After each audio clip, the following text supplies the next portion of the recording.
journey through the wonderful and colorful world of birds.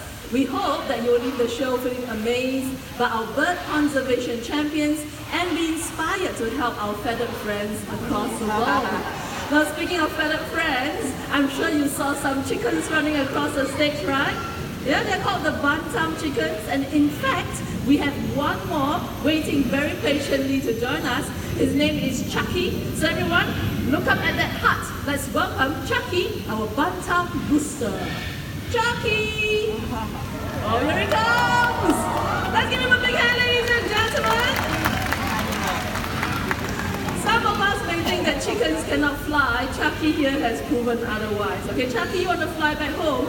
Ta-ta, see you later. Good job.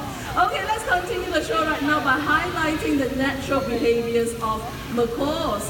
In the wild, macaws, they love to congregate on trees to feast on fruits and nuts. We have attached some rewards on this tree, so let's welcome the birds, shall we? Everyone look right back there. Let's welcome the first parent. Oh, that's Gaia, our hyacinth macaw. Everyone look back once again. Our scarlet macaw, Adric, will be joining us. Oh, really high. That was a nice turn. Okay, so speaking of hyacinth macaws, they are the largest in the parrot family. They are also one of the 4 rare species of blue macaws that you can find in the world.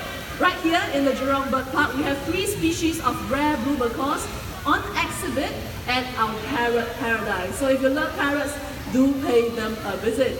So after feasting in the wild, parrots like them would then fly to rocky surfaces like these, for example. Now this is where they would lick up chalk or clay, and that would actually help them with the digestion of any unripe fruits or nuts that they have eaten. Gaia is still enjoying his reward, but this will definitely be his next stop. Hello, Eileen. Azza, why are you out here? Because with me I have Ippy, a scarlet macaw. Okay. Now Ippy is Jurong Bird Park's Go Green for Wildlife ambassador. Ippy is so environmentally conscious that he will only use reusable cups, containers, and utensils. Really? Yeah, okay. To give you an idea of what I'm talking about, Okay. let's say you are a drink seller. I am? Yes. Oh, this is my cat. Correct. Now, if you were to give Ippy a plastic cup to drink from, he will not use the cup. Oh, okay. I have a disposable plastic cup. Let's try. Yeah, this is what I'm talking about. Okay. Single-use plastic cups. Ippy, Eileen has given you this cup to drink from. He returns me the cup, Azza. Yeah, that's because he does not like to use single-use plastic. Okay. So even if you give him, what do you call it, a reusable cup Yes, I have one. with a straw, plastic straw, he will not use the straw. You can sip from the straw. See, I have one exactly like that. No, you don't believe me. Okay, watch everyone, watch. Reusable cup, Ippy with a plastic straw. Oh. That was fast. He returns me the straw. Yeah, what did I say? What did I say? Now, how is he going to drink without a straw? Watch everyone, watch. Oh, he drinks straight from the cup, everyone. Good job, Ippy, good job. Now, ladies and gentlemen, boys and girls, plastic has invaded our waters to such an extent that by the year 2050, there will be more plastic than fish in our oceans. In fact, plastic is known to kill more than 1 million animals and fish every single year. That is why plastic is the deadliest monster in our waters. Okay, that is indeed an alarming rate. But together we can all help to fight the deadliest monsters by following Ippy's examples. Refuse straws, reduce the use of single-use plastics. For example, when we go buy takeaways, we can bring our own containers or cups. And when we go shopping, let's use reusable shopping bags instead of single-use plastic bags. Good idea, Eileen. I brought my own bag as well. Look, that was what? That is a single-use plastic bag. You know what? I have a reusable shopping bag. So we use that instead? Yes, that's a good example. And I don't want to be a drink seller anymore. Thank you very much. Can we give Ippy a big hand, ladies and gentlemen? Asa? Oh, yeah. Okay. Why don't you bring this back and reuse it? Will do. Thank you.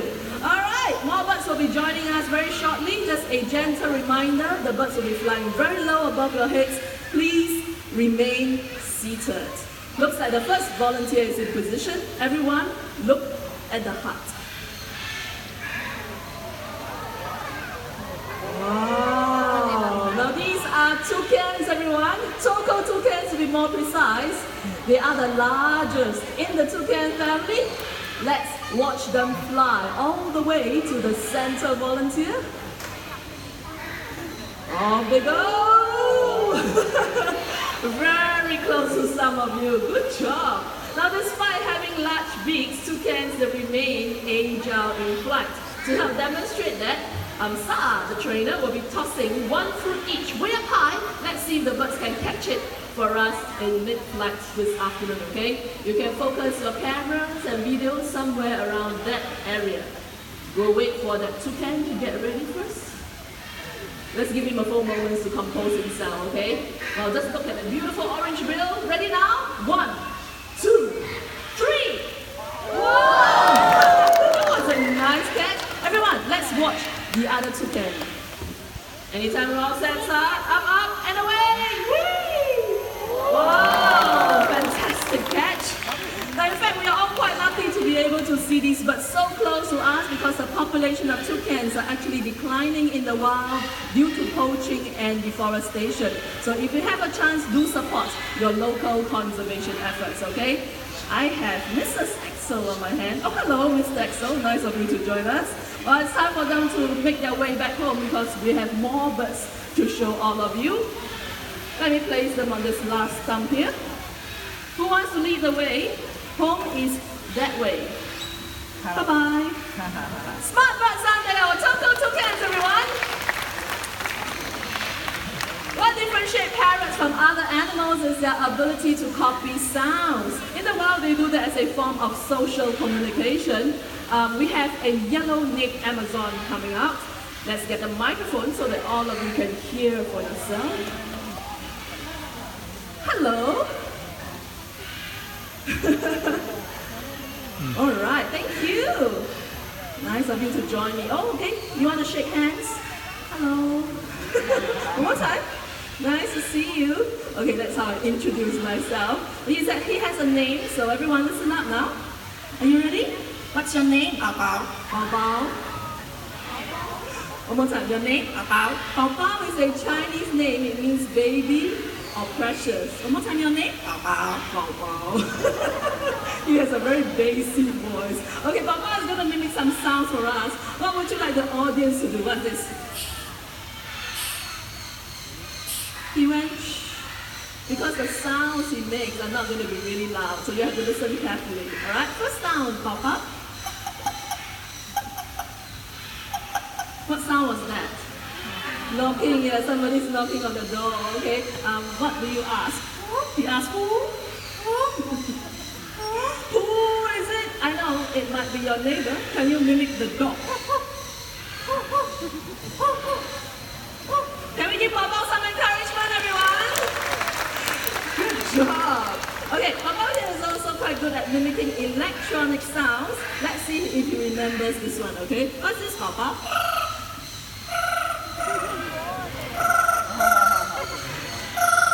What was that? Ringing of the telephone, that's right. Okay, somebody's trying to call you. Can you pick up the phone and say hello? Hello. Say hello. Hello. Hello. That was very clear, wasn't it? Good boy, Bao Bao. Okay, Bao Bao here can be quite emotional at times. What do you do when you're very, very sad? You cry, right? Okay, Bao Bao, show us how you cry. Cry. So sad. Okay, I'm going to try to cheer him up. I'm going to tickle him. Tickle.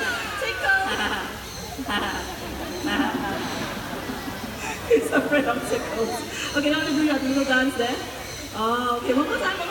Oh, very fast. One last time. Well done. Okay, Papa here is also learning to sing a line of the birthday song. By any chance, is there anyone celebrating his or her birthday today? Oh, hello. Okay, I see your birthday badge there. Thank you. Okay, birthday. Anyone from here? Center?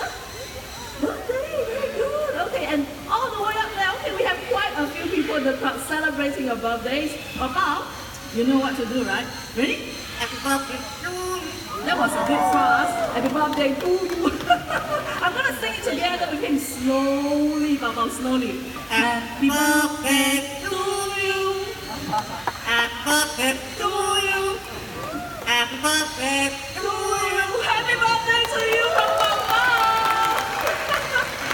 Oh, that was so nice. Okay, how about for the rest of us who are not celebrating our birthdays? I love you. He said, I love you. One more time. I love you. I love you too, Papa. Can everyone wave and say bye-bye, Papa? Bye. Bye. Bye. Let's give Papa a big hand, ladies and gentlemen, of Yellow Neck Amazon parrots. After watching Papa talk and sing, you might be tempted to get yourself a pet parrot. But please bear in mind that certain species can outlive you and I. Okay, so please think twice before getting yourself a pet parrot. Now the next two birds joining us are different species of hornbills, and they'll be showing us the nesting behavior. Everyone, keep your eyes right over there. Let's welcome the first hornbill, Harriet. I can see you. Can you see Harriet? Right over here, Harriet. Yeah. Harriet is feeling a little shy this afternoon. It's okay. Do you mind coming up a little bit, Saad? Yeah. I did have a prep talk with Harriet today. Harriet, right here. Is he looking? Thank you everyone for being so patient. Yes, thank you very much, Saad. Okay, now Harriet here is our bar pouch reed hornbill. These hornbills can be found in Asia. Lucky you, because she'll be coming closer to some of you. Yes. In this species, the males have bright yellow pouches. Look at Harriet. The pouch is bluish green, right? So that's quite easy to differentiate. And when the female hornbills nest, they will look for holes or even cavities in trees. Now if you look right up there, we have a hut with a nest box. Okay, that nest box is similar to what we give our hornbills to nest right here in the Jurong Bird Park. I'll be coming up this flight of stairs. So everyone remain seated. No sudden movements, okay? Here we go.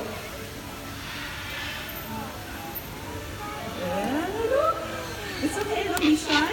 Did you hear that? Yeah, that's the vocalization of a bar pouch reed hornbill. I'm going to slowly turn her around. Off she goes. Whoa. All right.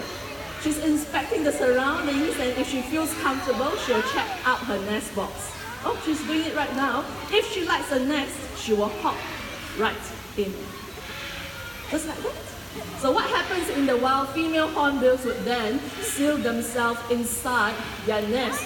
They would use materials like soil, regurgitated food, and even her own droppings. The hole will only be big enough for the beak to stick out. Harriet, if you like the nest, you can seal it up now. Harriet, are you still in there? Oh, there she is. Everyone, it's time to turn right back. Let's welcome Sunny, the great-pied hornbill, Jurong Bird Park's animal icon. Well, obviously these are two different species of hornbills, but the nesting behavior of hornbills are generally the same. Male hornbills have to feed the female hornbills who stay inside, and he has to do this for 3, sometimes up to 4 months. That was a very nice flight all the way up. The bird park has been quite successful in breeding oriental pied hornbills using nest boxes, just like these. And thanks to the contributions to the Conservation Fund, we have released some of them into nature reserves and even here in the park itself. So when you're walking around the park, keep your eyes open. You just might be lucky enough to spot free-flying oriental pied hornbills. Sarah, watch out, here he comes! Hey! He missed you! Oh, here he comes again! Much better this time, our hornbill, ladies and gentlemen!